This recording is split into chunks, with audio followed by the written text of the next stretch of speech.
Right, let's start setting this up. Before we even go and try to fetch products, since we're using TypeScript, I am going to create an interface called products.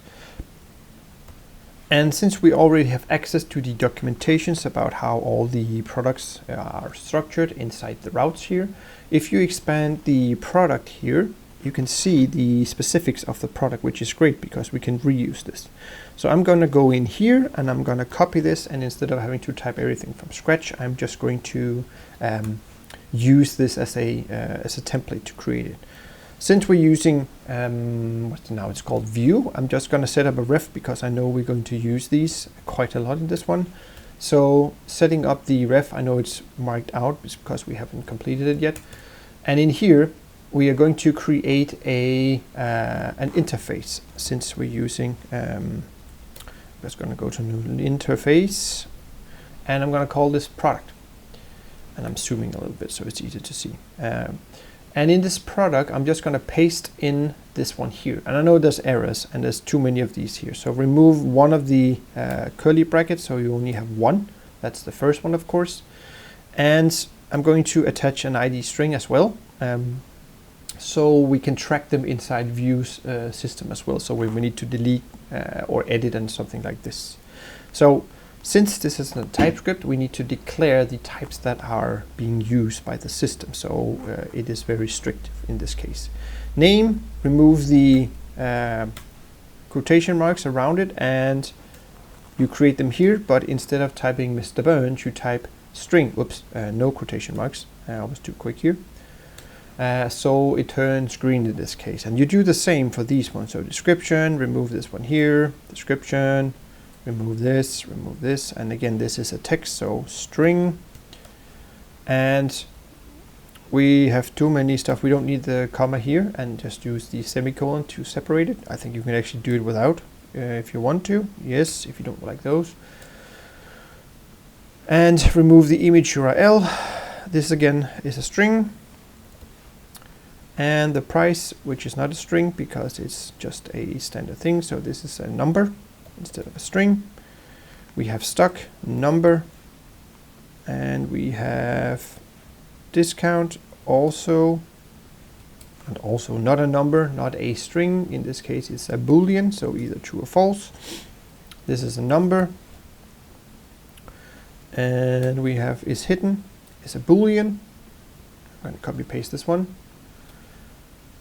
And the last one, created by, we don't need this one. Oh, and a quick thing, I'm not going to use the low dash here, I'm just going to do ID up here, so it's just a little bit easier for me. So we now have the import and a product here, and we're going to use this structure right now. We'll move this later into its own, but for now we'll put it in here. So since we have this, we need to export a const, and I'm going to call this use product, and Copilot is helping me, it's great. So this here will be the function we're going to export. So it will be globally available throughout the entirety of Vue. So I can just destructure in, or I can import everything, or I can destructure in the part I want. For example, if I had more than like just fetch product, if I had delete or something in here, I could. We don't need to pass something in through here because we're just using this function to basically store it and export it. But inside this one, we can start manipulating the different things we want to use or do with the system here. And again, this will go into the products view here once this is ready. So inside this, we're going to use a few different things. I'm going to use 3 constants here, 1 product, 1 error, and 1 loading. So if the async call that we're going to create doesn't have the data yet, we'll give the user a product is loading, and if we have errors, we want to print out the errors, and then of course if we have the products, we want to store them. So we'll do a const error first, and since we are using TypeScript, we need to declare it. Now this here is just creating the what's it called, the constant error, so we can use this later. We're using a ref because we're using Vue, I'm not using reactive. You can if you want to, and here we're using a generic from TypeScript. So since we're using Vue, if we want to make everything reactive in Vue, you have to use generics.